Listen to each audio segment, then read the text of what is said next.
Hello दोस्तों, welcome back to our YouTube channel Tilak academy. मैं ऋषभ पांचाल एक बार फिर से आपका बहुत बहुत स्वागत करता हूं।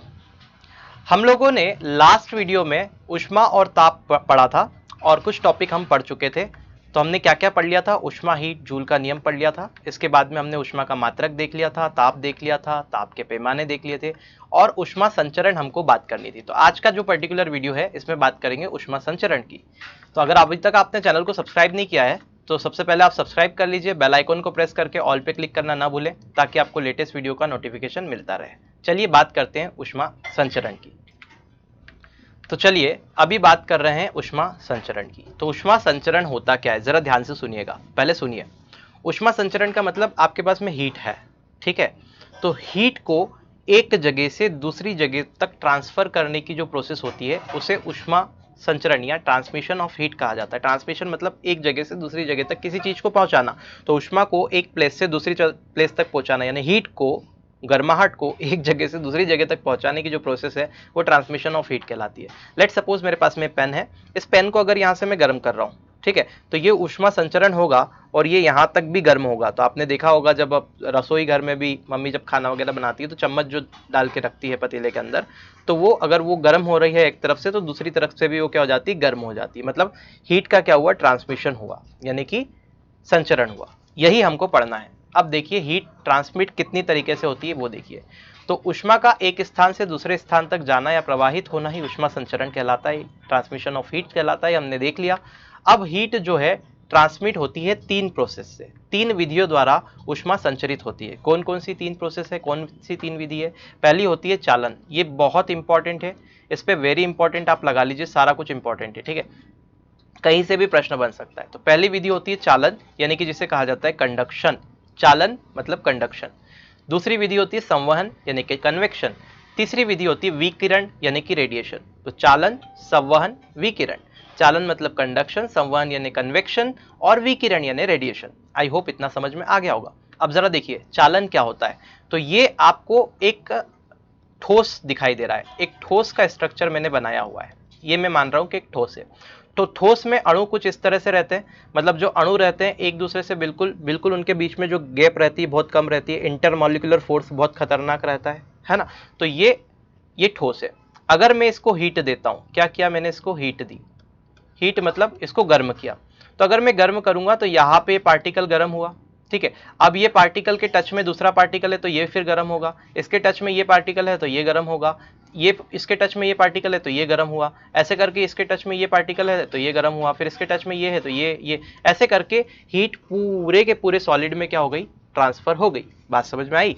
तो इसे कहा जाता है ऊष्मा का चालन विधि यानी कि कंडक्शन। अब मेरी बात सुनिए, इसमें कंडक्शन में क्या होता है कि ये जो मॉलिक्यूल था, ये मॉलिक्यूल उठ के यहां नहीं गया, ये मॉलिक्यूल उठ के नहीं गया, इसके मॉलिक्यूल के टच में जो जो थे उसने हीट को क्या किया, ट्रांसफर करता गया करता गया करता गया, ठीक है।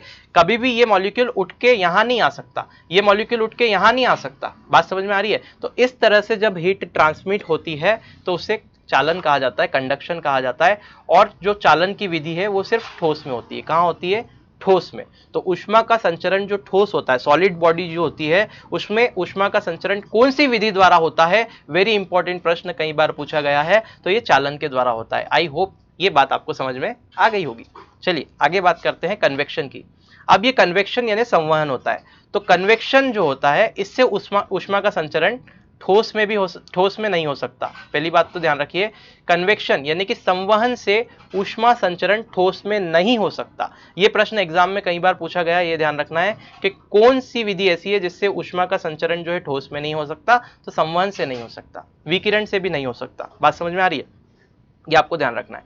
अब देखिए जरा, अगर ठोस में ऊष्मा संचरण नहीं हो सकता संवहन से, तो संवहन होता क्या है पहले ये समझ लेते हैं। तो आप देख रहे हैं ये मॉलिक्यूल यहां पर है, ठीक है, मैं थोड़ा सा कलर चेंज करता हूं ताकि आपको ठीक से समझ में आए। ये मॉलिक्यूल यहां पे, अब मैंने क्या किया, हीट दिया। हीट देने पर ये मॉलिक्यूल क्या हुआ, गर्म हुआ, है ना। अब ये मॉलिक्यूल ने हीट को पकड़ लिया, अब ये मॉलिक्यूल उठ के यहां भी जा सकता है संवहन में। और संवहन की जो प्रक्रिया है वो कहां कहां होती है? तो गैसों में होती है और द्रव में होती है, गैस और द्रव, यानी कि गैस और लिक्विड दोनों में संवहन के माध्यम से क्या होता है, ऊष्मा का संचरण होता है। आई होप ये क्लियर हो गया होगा। तो इसमें मॉलिक्यूल उठ के यहां से यहां ट्रेवल कर सकता है। क्यों? क्योंकि यहाँ पे देखिए थोड़ा सा स्ट्रक्चर में गलत बना दिया है, क्योंकि यहाँ पे मैंने गैप नहीं रखी, लेकिन द्रव और गैस की बात करें तो इनका जो स्ट्रक्चर होता है ना, अगर मैं देखूं तो ऐसे गैप होती है, मतलब मॉलिक्यूल के बीच में इतनी गैप होती है कि वो ट्रेवल कर सकते हैं, यहाँ से यहाँ जा सकता है, ये यहाँ से यहाँ जा सकता है। तो ये मॉलिक्यूल उठ के यहाँ से यहाँ आ सकता है, ठीक है, फिर ये मॉलिक्यूल उठ के यहाँ से यहाँ भी जा सकता है। तो ये होता है संवहन। तो अणु जो है, कण जो है वो ट्रांसफर हो सकते हैं संवहन में, और कण ट्रांसफर नहीं हो सकते चालन में, ठीक है, ट्रांसफर नहीं होंगे चालन में, ट्रांसफर हो जाएंगे संवहन में। ये आपसे प्रश्न पूछा जाता है, इसके लिए इसको इतनी जोर देके मैं बता रहा हूं, ठीक है। चलिए अब बात कर लेते हैं विकिरण यानी रेडिएशन की। तो देखिए विकिरण में क्या होता है, तो चालन आप समझ गए, अणु ट्रांसफर नहीं होगा, संवहन आप समझ गए कि इसमें मॉलिक्यूल ट्रांसफर हो सकता है, मतलब अपनी पोजीशन को चेंज कर सकता है, ठीक है। अब बात करते हैं विकिरण। लेट सपोज यहाँ पे आग जल रही है और यहाँ से ये रेडिएशंस निकल रही है, विकिरण का मतलब होता है रेडिएशन, और यहाँ पे एक पर्टिकुलर अगर मैं कुछ दूसरा प्लेट रखता हूं, तो आप देख रहे हैं कि रेडिएशन से क्या हुआ कि यहाँ आग जल रही है, और यहाँ पे अगर आपने दूर भी कहीं कोई प्लेट रखी है, चालक प्लेट रखी है, तो क्या होगा, हीट ट्रांसमिट हो जाएगी और ये प्लेट क्या हो जाएगी, थोड़ी देर में गर्म हो जाएगी। तो जब भी ऊष्मा का संचरण इस तरह से होता है कि किसी माध्यम की जरूरत नहीं होती, कोई कण वगैरह का नहीं, डायरेक्टली क्या होता है, ये बिना माध्यम के ही ऊष्मा संचरित हो जाती है, कोई मीडियम बीच पे नहीं चाहिए, कोई टच, इसको कनेक्टिविटी नहीं चाहिए, हवा के हवा में ही क्या हो जाएगी, आपकी हीट ट्रांसफर हो जाएगी। तो इस तरह की जो विधि होती है इसे हम क्या कहते हैं, रेडिएशन यानी कि विकिरण। अब यहाँ पे ध्यान रखना है, सूर्य से पृथ्वी तक, सूर्य से पृथ्वी तक जो ऊष्मा आती है वो विकिरण के कारण आती है, ठीक है। तो सूर्य से पृथ्वी तक ऊष्मा कैसे पहुंचती है, विकिरण के थ्रू, वेरी इंपॉर्टेंट है, पूछा जाता है, ठीक है। तो आई होप ये समझ में आ गया होगा, जिसमें कोई कनेक्टिविटी की जरूरत नहीं है। तो ये तीनों विधि मैंने आपको समझा दी किस तरह से होता है। आगे देखिए, अब जरा एक डायग्राम आपको दिखाई दे रहा है, उस डायग्राम को आप देखिए ध्यान से। तो ये डायग्राम आपको दिखाई दे रहा है स्क्रीन पे, अब इसको जरा ध्यान से देखेंगे तो इसमें तीनों विधि समझाई गई है। देखिए, जब अगर मैं सपोज करो कि एक मेरे पास पतीला है और उसको मैं आग पे गर्म कर रहा हूं, है ना, तो आप देखिए ये हैंडल दिखाई दे रहा है आपको, ये हैंडल दिखाई दे रहा है। तो ये हैंडल में जो ऊर्जा का, ऊष्मा का जो संचरण होगा वो कंडक्शन के थ्रू होगा, कंडक्शन यानी कि चालन के थ्रू होगा हैंडल के अंदर। ये हैंडल जो गर्म दिखाई दे रहा है, ठीक है, इसके अंदर अगर पानी भरा हुआ है तो पानी में जो ऊर्जा का संचरण होगा, जो ऊष्मा का संचरण पानी में होगा वो कन्वेक्शन के थ्रू होगा, क्योंकि आग से यहाँ मॉलिक्यूल ने लिया और ये मॉलिक्यूल क्या हुआ, इधर उधर भागना शुरू कर दिया, देखो एरो लगा हुआ है, तो क्या हुआ, हीट ट्रांसफर हुई, किससे हुई, कन्वेक्शन, पानी के अंदर कन्वेक्शन से। ये हत्ता जो आपको दिखाई दे रहा है, हैंडल जो दिखाई दे रहा है, इसमें कंडक्शन यानी कि चालन से, यहाँ कन्वेक्शन यानी संवहन से, और यहाँ आग जल रही है। और अगर मैं देखूँ इस हाथ पे, तो ये हाथ पे जो आपको आंच लगती है, जो हीट आपको लगता है गर्म, वो रेडिएशन के थ्रू आ रहा है। आई होप ये पूरी चीजें, तीनों प्रक्रिया इस डायग्राम से आपको क्लियर हो गई होगी। चलिए आगे बढ़ जाते हैं। अब बात करते हैं इंपॉर्टेंट फैक्ट की। जब मैंने लिख दिया इंपॉर्टेंट फैक्ट, इसका मतलब ये बहुत इंपॉर्टेंट है, एग्जाम में क्वेश्चन आते हैं, ठीक है। तो चलिए देखते हैं। चालन, कंडक्शन मैंने आपको बताया, इसमें अणु ट्रांसफर नहीं होते, इसमें मॉलिक्यूल ट्रांसफर नहीं होते। तो चालन में मॉलिक्यूल ट्रांसफर नहीं होते, अणु ट्रांसफर नहीं होते, मैंने बता दिया कैसे। संवहन में अणु ट्रांसफर होते हैं, मैंने आपको बताया। और विकिरण जो होता है इसमें माध्यम की जरूरत नहीं होती, सूर्य से पृथ्वी तक ऊष्मा आ रही है तो बिना माध्यम के ही आ रही है, ठीक है, तो इसमें माध्यम की जरूरत नहीं होती। चलिए देखते हैं। सूर्य से ऊष्मा पृथ्वी तक आती है किससे, रेडिएशन के थ्रू, बहुत पूछा जाता है, विकिरण से पहुंचती है। उसके बाद में रेगिस्तान में दिन जो रहता है वो बहुत गर्म रहता है और रातें बहुत ज्यादा ठंडी रहती है, इसका कारण भी क्या है, विकिरण है, रेडिएशन है, ठीक है। चलिए आगे बढ़ जाते हैं। थर्मल एक्सपांशन की बात करते हैं। थर्मल एक्सपांशन का मतलब क्या होता है, इसे हिंदी में कहा जाता है ऊष्मीय प्रसार। क्या कहा जाता है, ऊष्मीय प्रसार, थोड़ा सा मैनेज कर लीजिएगा, ऊष्मीय प्रसार कहा जाता है। अब थर्मल एक्सपांशन यानी कि ऊष्मीय प्रसार क्या होता है जरा देखिए। तो अगर किसी भी पदार्थ को आप क्या कर रहे हैं, गर्म कर रहे हैं, हीट दे रहे हैं, तो किसी भी पदार्थों को गर्म करने पर उसका आयतन जो होता है वो बढ़ता है। तो कोई भी पदार्थ को अगर आप गर्म करेंगे तो उसका आयतन बढ़ेगा, इसे ही हम क्या करते हैं, थर्मल एक्सपांशन यानी कि ऊष्मीय प्रसार कहा जाता है। अब देखिए क्वेश्चन कैसा आता है। पानी को अगर आप गर्म करते हैं, पानी को जैसे आपने गर्म किया तो 4 डिग्री सेल्सियस तक तो उसका आयतन जो है वो कम होता है और फिर उसका आयतन बढ़ता है। मैंने क्या बोला, पानी को गर्म करने पर 4 डिग्री सेल्सियस तक उसका आयतन बढ़ता है, सॉरी उसका आयतन कम होता है, फिर आयतन बढ़ता है। 4 डिग्री सेल्सियस तक तो आयतन घटेगा, फिर आयतन बढ़ेगा, ये ध्यान रखना है। आगे देखिए, 4 डिग्री सेल्सियस पे अगर घनत्व की बात की जाए तो पानी का जो घनत्व होता है वो 4 डिग्री सेल्सियस पर अधिक होता है, सर्वाधिक, मतलब सबसे ज्यादा जो घनत्व होता है, डेंसिटी होती है पानी की, वो 4 डिग्री सेल्सियस पे होती है। और आयतन जो होता है पानी का 4 डिग्री सेल्सियस पे वो सबसे कम होता है। तो अगर आपसे पूछा जाए आयतन तो वो सबसे कम होगा, और घनत्व जो होगा वो 4 डिग्री सेल्सियस पे सबसे ज्यादा होगा पानी का। ये इंपॉर्टेंट फैक्ट है, याद रखिएगा। इसके बाद में आपने इसीलिए, इसी कारण से क्या होता है, जब बहुत ज्यादा ठंडे प्रदेश रहते हैं और उसमें बर्फ की चादर जब जाती है, किसके ऊपर, तालाबों के ऊपर, उसके तालाब के अंदर बर्फ की चादर के नीचे भी मछलियां और जो जलीय जीव जंतु रहते हैं वो जीवित रह सकते हैं। क्यों? क्योंकि बर्फ की चादर सिर्फ ऊपर लेयर पे जमती है और नीचे का जो पानी रहता है उसका जो तापमान होता है वो 4 डिग्री सेल्सियस होता है। ठीक है, तो इसी कारण से बर्फ में, पानी में जो नीचे जीव जंतु है वो जीवित रह सकते हैं। क्लियर है? तो ये आपको ध्यान रखना है। तो ये इंपॉर्टेंट फैक्ट है कि 4 डिग्री सेल्सियस पे जो घनत्व होता है पानी का वो सर्वाधिक और आयतन सबसे कम होता है। ये आपको याद रखना है। चलिए आगे बढ़ जाते हैं, महत्वपूर्ण परिभाषाओं की बात कर लेते हैं, इंपॉर्टेंट डेफिनेशन की बात कर लेते हैं। जरा देखिए, सबसे पहले बात करते हैं विशिष्ट ऊष्मा। विशिष्ट ऊष्मा को हम कहते हैं स्पेसिफिक हीट। स्पेसिफिक हीट, अब जरा ध्यान से देखिएगा स्पेसिफिक हीट होती क्या है। तो किसी भी पदार्थ के, अब यहाँ पे मटेरियल की बात कर रहा हूँ, पानी की बात नहीं कर रहा हूँ, ध्यान रखिए, कैलोरी वाला नहीं बता रहा हूँ गणित। तो किसी भी पदार्थ को, पदार्थ यानी मटेरियल, तो किसी भी पदार्थ के एकांक द्रव्यमान को, जब भी ये एकांक द्रव्यमान बोले तो आप मान लेंगे 1 ग्राम या फिर 1 किलो। समझ आ रही बात? या तो 1 ग्राम होगा या 1 किलो होगा, 1 मिलीग्राम होगा, एकांक यानी यूनिट। तो किसी भी पदार्थ के एकांक द्रव्यमान का ताप 1 डिग्री सेल्सियस बढ़ाने के लिए जो ऊष्मा रिक्वायर्ड होती है, जितनी ऊष्मा की जरूरत होती है, उसे ही उस पदार्थ की विशिष्ट ऊष्मा यानी कि स्पेसिफिक हीट कहा जाता है। वापस से रिपीट कर रहा हूं, किसी भी पदार्थ के एकांक द्रव्यमान का तापमान 1 डिग्री सेल्सियस, सिर्फ 1 डिग्री सेल्सियस बढ़ाने के लिए जो ऊष्मा की रिक्वायरमेंट होती है, यानी हीट की जो रिक्वायरमेंट होती है, उसे हम क्या कहते हैं? तो उसे हम स्पेसिफिक हीट कहते हैं। ठीक है, अब जरा इंपॉर्टेंट फैक्ट देखिए, विशिष्ट ऊष्मा का मान 0 से अनंत तक कुछ भी हो सकता है। स्पेसिफिक हीट की वैल्यू 0 से इन्फिनिटी तक कुछ भी हो सकती है, लेकिन स्पेसिफिक हीट कभी भी नेगेटिव यानी कि ऋणात्मक नहीं होती। तो यहां से ये इंपॉर्टेंट फैक्ट निकल के आता है कि स्पेसिफिक हीट कभी भी नेगेटिव यानी ऋणात्मक नहीं होती। चलिए आगे बढ़ जाते हैं। अब इसकी इकाई की बात करें, स्पेसिफिक हीट की यूनिट की बात करें तो ये होता है जूल किलोग्राम, जूल प्रति किलोग्राम प्रति केल्विन। क्या होता है? जूल प्रति किलोग्राम प्रति केल्विन, या फिर मैं इसे बोल सकता हूं joule kilogram inverse kelvin inverse, जैसा भी हो आप याद रख लीजिएगा। चलिए आगे देखते हैं, त्रिक बिंदु यानी कि इसे बोलते हैं ट्रिपल पॉइंट। अब ये ट्रिपल पॉइंट क्या होता है, त्रिक बिंदु क्या होता है? तो ट्रिपल पॉइंट वो अवस्था होती है, ठीक है, किसी भी पदार्थ का वह ताप जिस पर उसकी तीनों अवस्था पाई जाती है। कोई भी पदार्थ का ऐसा टेम्परेचर जिस पर वो तीनों अवस्था में पाया जा सकता है, मतलब ठोस में भी, द्रव में भी और गैस में भी। ऐसे बिंदु को, ऐसे तापमान के बिंदु को हम त्रिक पॉइंट कहते हैं, यानी कि ट्रिपल पॉइंट कहते हैं। ये समझ में आ गया होगा।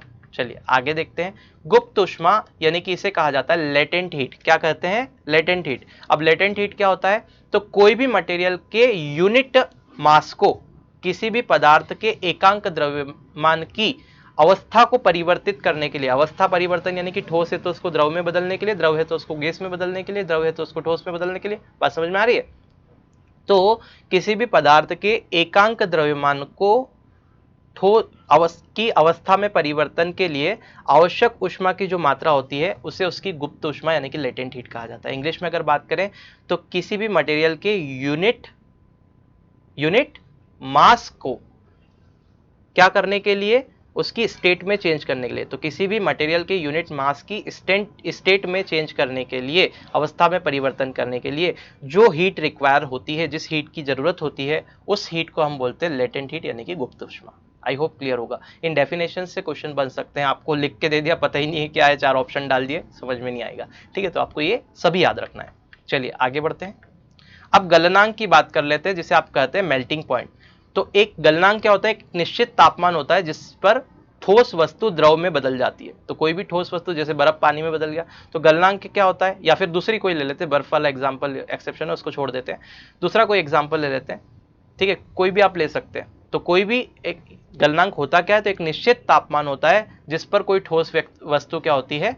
द्रव में बदल जाती है, ठोस लिक्विड में कन्वर्ट हो जाता है, सॉलिड लिक्विड में, ठीक है। अगर बर्फ में नमक मिला दिया जाए, बर्फ में नमक मिला दिया जाए तो उसका गलनांक जो होता है वो कम हो जाता है, बर्फ में नमक मिला देने पर गलनांक कम हो जाता है। क्लियर है, ये आपका फैक्ट है, इसको याद रखना है। क्वथनांक की बात करते हैं, क्वथनांक का मतलब होता है बॉइलिंग पॉइंट। तो ये मेल्टिंग पॉइंट हो गया था, ये बॉइलिंग पॉइंट। बॉइलिंग पॉइंट क्या होता है, ये एक निश्चित टेम्परेचर होता है जिसपे कोई द्रव वस्तु, द्रव यानी कि लिक्विड वस्तु गैस यानी कि वाष्प में बदल जाती है। तो द्रव किस में कन्वर्ट हो जाता है, वेपर यानी कि वाष्प में जिस टेम्परेचर पे कन्वर्ट हो जाता है उसे हम क्वथनांक कहते हैं। अगर मैं दाब को बढ़ाऊं यानी कि प्रेशर को बढ़ाऊं तो क्वथनांक जो है वस्तु का बढ़ जाता है। तो प्रेशर बढ़ाने पे क्वथनांक बढ़ जाता है, इसीलिए प्रेशर कुकर में खाना जल्दी पकता है, क्योंकि उसमें क्वथनांक बढ़ जाता है, ठीक है, पानी का। चलिए आगे बढ़ते हैं, संघनन की बात कर लेते हैं। एक डेफिनेशन और बच रही है, संघनन क्या होता है। संघनन की अगर बात करूं तो एक निश्चित तापमान होता है संघनन, जिसपे वाष्प द्रव में बदल जाता है। मतलब अगर वेपर वापस से किस में आ रहा है, लिक्विड में कन्वर्ट हो रहा है, तो एक ऐसा टेम्परेचर जिसपे वेपर लिक्विड में कन्वर्ट हो जाता है उसे हम संघनन कहते हैं।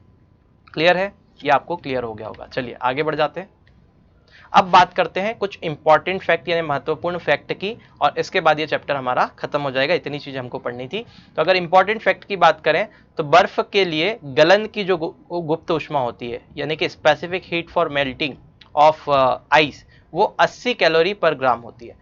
तो गलन के लिए बर्फ की जो गुप्त उष्मा होती है वो 80 कैलोरी पर ग्राम होती है। इंपॉर्टेंट फैक्ट है, याद रखना है, प्रश्न पूछा गया है।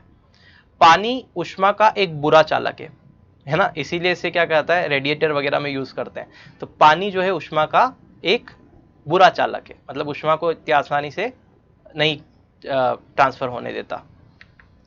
द्रव में उष्मा संचरण संवहन द्वारा होता है, ये मैं आपको बता चुका हूं। कन्वेक्शन के कारण लिक्विड्स में क्या होता है, उष्मा का संचरण होता है। आगे देखते हैं, ठोस में उष्मा का संचरण चालन द्वारा होता है, ये हमने देख लिया। पानी की विशिष्ट उष्मा सर्वाधिक होती है, वेरी इंपॉर्टेंट लगा लीजिए। जो वाटर होता है उसकी स्पेसिफिक हीट जो होती है वो मैक्सिमम होती है, सबसे ज्यादा होती है। फिर देखते हैं, ताप के केल्विन पैमाने में ऋणात्मक टेम्परेचर नहीं होता। तो ये आपसे सीधे क्वेश्चन पूछा जाता है, वेरी इंपॉर्टेंट, कि टेम्परेचर का कौन सा ऐसा पैमाना है जिसमें ऋणात्मक टेम्परेचर नहीं होता। तो केल्विन पैमाने में ऋणात्मक टेम्परेचर नहीं होता। उसके बाद में कैलोरी मापी का जो सिद्धांत होता है वो ऊर्जा संरक्षण के नियम पे काम करता है। कौन से सिद्धांत पे काम करता है, कैलोरी मापी का जो सिद्धांत है वो ऊर्जा संरक्षण के नियम पे काम करता है। चलिए आगे देख लेते हैं, 3000 डिग्री से 4000 डिग्री सेल्सियस तक के बहुत अधिक तापमान को मापने के लिए पायरोमीटर का प्रयोग किया जाता है। तो मैंने आपको एमसीक्यू में भी बताया था कि पायरोमीटर का प्रयोग क्यों किया जाता है, तो अधिक तापमान, वेरी हाई टेम्परेचर को मेजर करने के लिए, लगभग 3000 से 4000 डिग्री सेल्सियस तक मापने के लिए पायरोमीटर का प्रयोग किया जाता है। चलिए आगे देखते हैं, प्रेशर कुकर में खाना बहुत जल्दी पक जाता है क्योंकि उसमें दाब बढ़ा दिया जाता है, और दाब बढ़ाने से पानी का क्वथनांक जो है वो बढ़ जाता है, इसके लिए खाना जल्दी पक जाता है।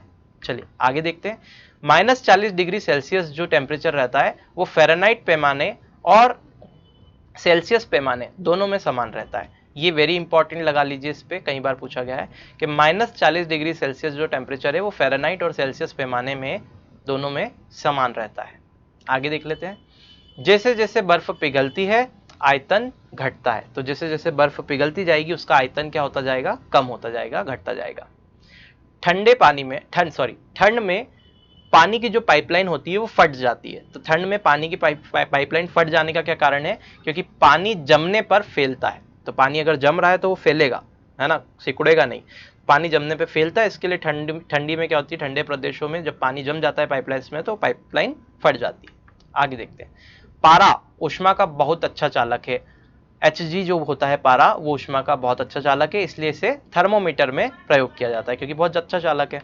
आगे देखते हैं, मिट्टी के घड़े में जो पानी ठंडा रहता है वो वाष्पीकरण प्रोसेस के कारण ठंडा रहता है। वेरी इंपॉर्टेंट लगा लीजिए, पूछा जाता है कि मिट्टी के घड़े में पानी ठंडा रहता है, उसका कारण क्या है, तो वाष्पीकरण, ठीक है, वेपोराइजेशन के कारण वो ठंडा रहता है। आगे देखते हैं, एबोनाइट जो होता है उष्मा का रोधी होता है, मतलब उष्मा रोधी होता है, इंसुलेटर जिससे काम करता है एबोनाइट, ठीक है, इंसुलेटर या फिर उष्मा रोधी आप बोल सकते हैं, ठीक है, हीट को ट्रांसफर नहीं होने देता। तो एबोनाइट उष्मा रोधी होता है, थर्मल इंसुलेटर जिसे कहा जाता है वो होता है एबोनाइट, ये आपको ध्यान रखना है, ठीक है।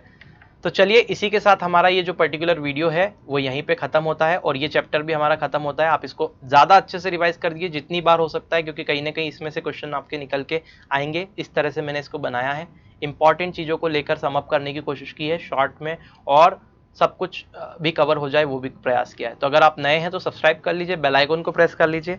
अगर आप नोट्स वगैरह चाहते हैं तो सब कुछ टेलीग्राम पे हम free of cost PDF provide करते हैं, तो वो ज्वाइन कर लीजिए आप टेलीग्राम चैनल को, और वहाँ से आप पीडीएफ्स को डाउनलोड कर सकते हैं सबकी। अब यहाँ तिलक अकेडमी लिखकर आपको सर्च करना है टेलीग्राम पे और आपको चैनल मिल जाएगा, लोगो मिल जाएगा चैनल का, ज्वाइन कर लीजिएगा। आप हमें इंस्टाग्राम पे भी फॉलो कर सकते हैं, यहाँ पे हम रेगुलर पोस्ट अपलोड करते हैं, तो यहाँ से आप फॉलो करके हमें पोस्ट को देख करके और अपने नॉलेज को इन्हेंस कर सकते हैं। सब एग्जाम रिलेटेड पोस्ट होती है, इंपॉर्टेंट क्वेश्चन से रिलेटेड। अब अगर बात करें लास्ट पॉइंट की, तो आप शेयर ज़रूर कीजिएगा वीडियो को, अगर पसंद आया तो आप लाइक भी कीजिएगा। चलिए मैं मिलता हूँ आपसे नेक्स्ट वीडियो में, तब तक के लिए जय हिंद।